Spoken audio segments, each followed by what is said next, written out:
Sobrang nadurog ang puso ko sa ginawang panloloko ng mister ko.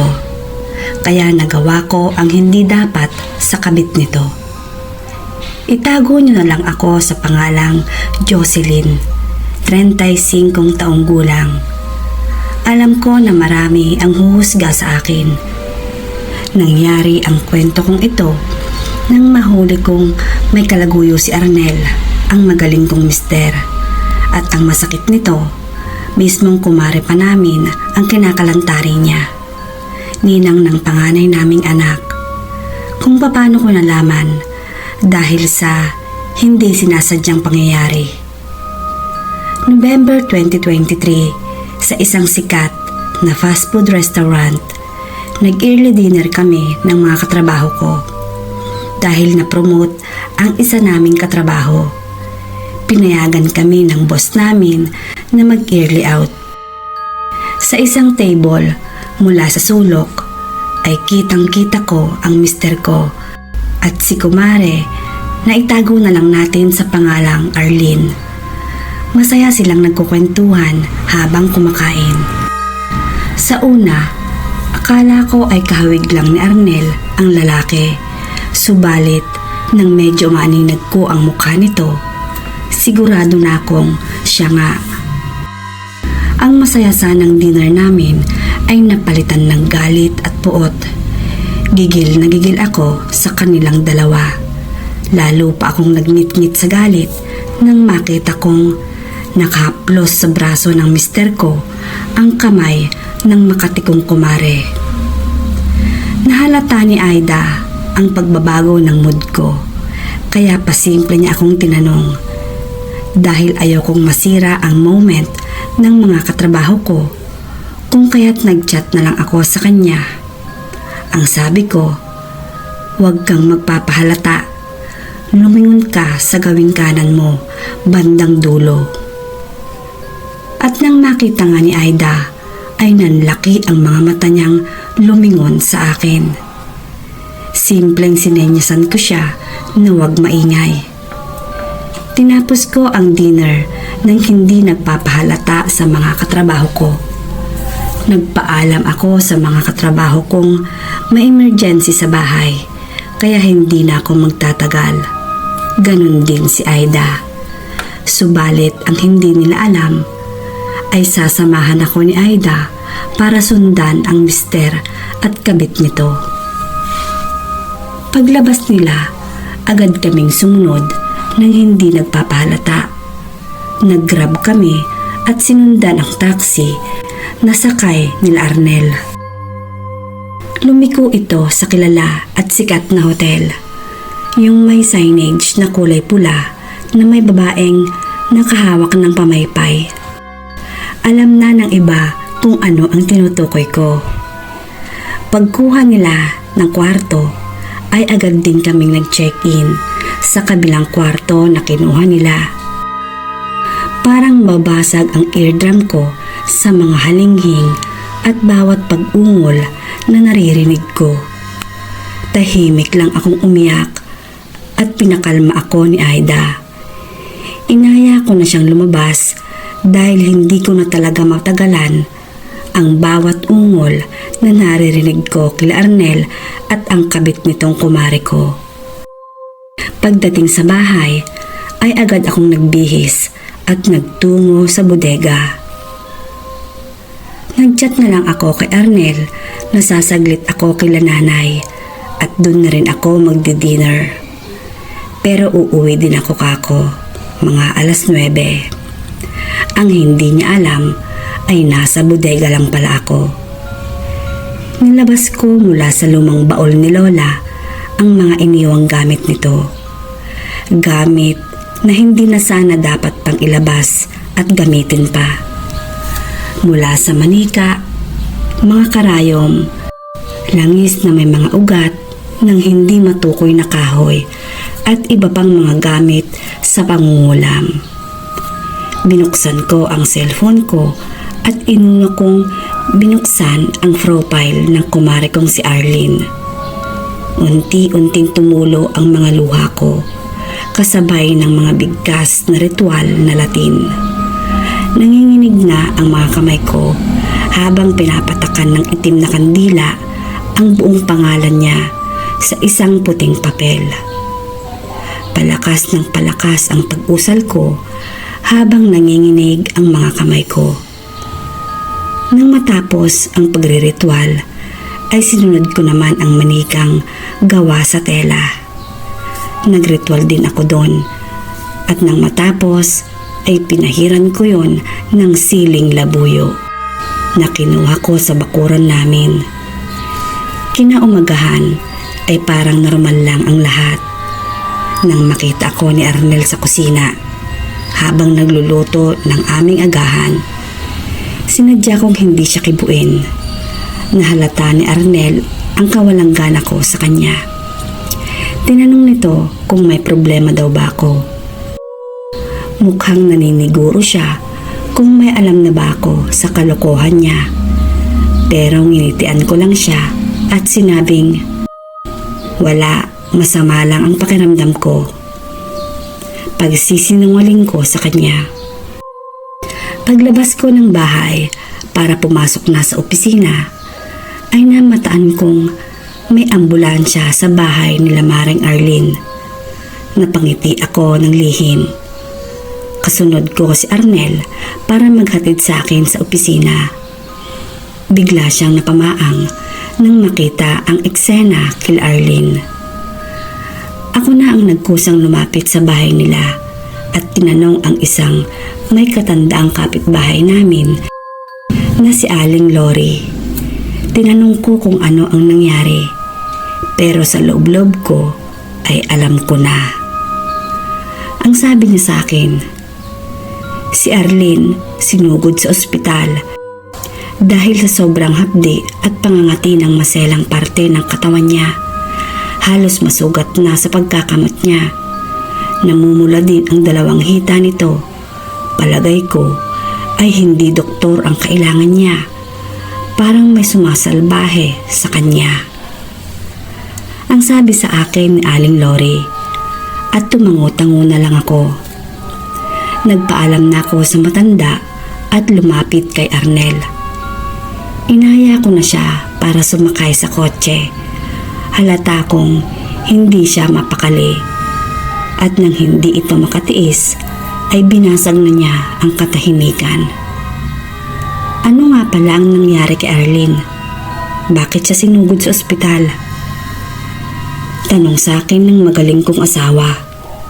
Ngumisi ako ng makahulugan bago nagsalita. Ah, si Arlene ba?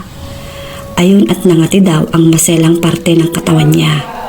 Halos bagnaknak na sa sobrang pagkakamot. Pati na rin ang dalawang hita niya. Mapupula na parang nagka-allergy ng malala. Bakit kaya? Anong dahilan? Baka naman tumikim ng ibang putahe, kaya ganun ang nangyari sa kanya.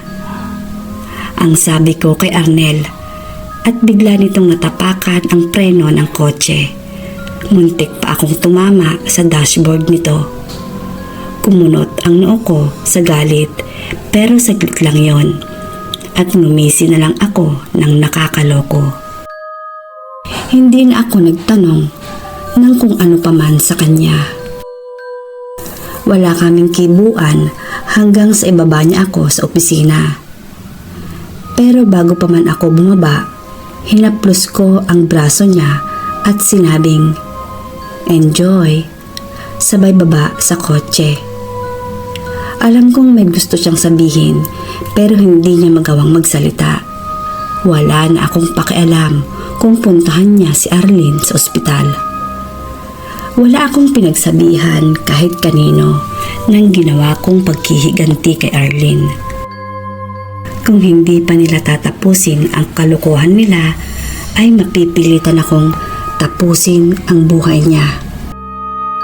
Alam kong mali ito. Pero sa bugso ng galit ay nagawa ko ang pangungulam na itinuro sa akin ni Lola noong ako'y 18 taong gulang pa lang. Pero kahit isa, hindi ko ginamitan nun. Dahil ang turo sa akin ng lola ko, "Apo, huwag na huwag mong gagamitin ang itim na mahika. Lalo na't wala namang ginagawang pang-aargabyado sa'yo ng isang tao. Baka balikan ka kapag ginawa mo yon. Pero kapag inapi ka, pwede mong gawin yon. Huwag lang sosobra. Gawan mo lang sila ng leksyon at huwag na huwag babawian ng buhay. Yun ang turo sa akin ni Lola. Makalipas nga ang isang linggo, ay binawi ko din ang kulam kay Arlene dahil nakita ko kay Arnel na bahay, trabaho na lang siya at hatid sundo na lang niya ako sa trabaho. Halos 3 buwan na ganun ang routine niya. Alam kong may alam si Arnel sa ginawa kong pangungulam sa kabit niya, pero simula noon hanggang ngayon ay hindi na namin iyon pinag-usapan pa. Dahil ramdam kong pinagsisisihan naman na niya ang ginawa niyang panloloko sa akin.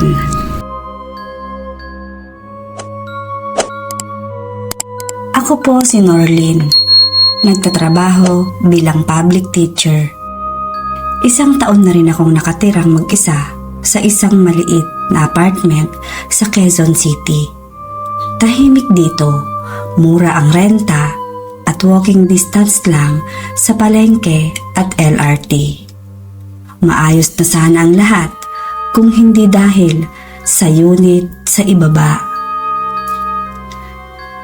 Dahil bawat gabi, tuwing patay ang lahat ng ilaw, may tunog ng taong humihiga sa sopa mula roon. At ang mas nakakakilabot, wala namang nakatira sa ibaba ko. Nang unang linggo akong lumipat dito, ay maayos naman ang lahat. Malamig ang hangin, may disiplina ang mga kapitbahay. Ang unit ko pala ay nasa 2nd floor at ang unit sa ilalim ko, ang sabi ng landlord ay bakante daw. Wala pang umuupa. Matagal na raw na walang tumitingin. Kahit ako, hindi ko pa nakikita ang loob ng unit dahil nakapadlock ang gate. Subalit paggabi na at kakagat na ang dilim ay iba na ang kwento. Nagsimula ito isang Huwebes ng gabi. Habang nagkakape ako sa bintana, narinig ko ang tunog. Parang may bumagsak sa sahig mula sa ibaba. Sinundan pa ito ng mahinang kaluskos. Parang unan na inaayos. Ang sabi ko sa sarili ko, baka may pusa o daga na nakapasok sa ibabang unit. Pero sa sumunod na gabi, ay may boses na akong naririnig. Paos, mababa, parang babae at nagdarasal ito. Paulit-ulit, mabagal, pero hindi normal. Hindi galing sa TV at hindi din galing sa speaker. Galing sa mismong ilalim ng unit ko. Nang kinausap ko ang landlord kinabukasan, ang sabi ko, "Sir, may umuupa po ba sa ibabang unit ko?" "Wala, matagal nang walang tao dyan," ang sagot niya. May naririnig kasi akong nagdarasal sa gabi.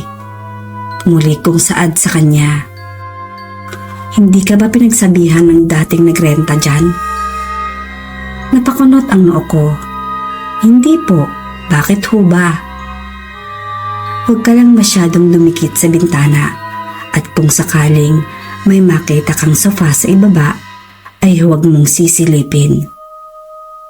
Hindi ko na siya kinulit, pero syempre, hindi ako mapakali. Sinilip ko ang CCTV sa koridor via online app dahil may access ako noon. Wala namang dumaan sa gate sa ibaba. Pero pagpatak ng 12:00 ng gabi, may lumabas na itim na anino sa gilid ng hagdan at dahan-dahan itong umakyat. Pagdaan sa ilalim ng ilaw, nakita ko ang mismong babae na nakatalukbong. dahan-dahang gumapang sa gilid. At bago pa mawala sa view ng kamera, napatingin siya mismo sa kamera. Nakatungo at nakangiti. Halos mahiwalay na ang kaluluwa ko sa takot at nerbiyos ng mga sandaling yon. Kinabukasan, naglakas loob ako. Lumabas ako at tiningnan ko ang unit sa ibaba. Wala pa rin, nakapadlock yon. Pero nakakapagtaka. May basahan sa labas at may basag na tasa ng kape. Hindi ko alam kung anong meron, pero nang sumilip ako sa bintana ng hagdanan para tanawin ang loob, may nakita akong sofa. Puti pero luma na at may nakaupong babae. Payat siya at mahaba ang buhok nito. Nakatulukbong ng itim. Hawak-hawak ang rosaryo habang sinasabon ang sofa gamit ang kamay niya kahit wala namang tubig. Hindi siya gumagalaw. Subalit nang tumingin ako ng mas matagal, unti-unti siyang tumingin pabalik sa akin. Hindi ko na matandaan kung paano pa ako nakabalik sa unit ko. Pero buong gabi akong gising at mula sa ilalim ng sahig ko ay may naririnig akong tunog ng basang kamay na humahaplos sa tela. Hindi ako nakatagal sa unit na yon dahil kinabukasan ay lumipat na rin ako. Hindi na ako nagpaalam pa sa landlord ko at hindi ko na rin tinapos ang kontrata sa unit na yon. Norlin ng Quezon City.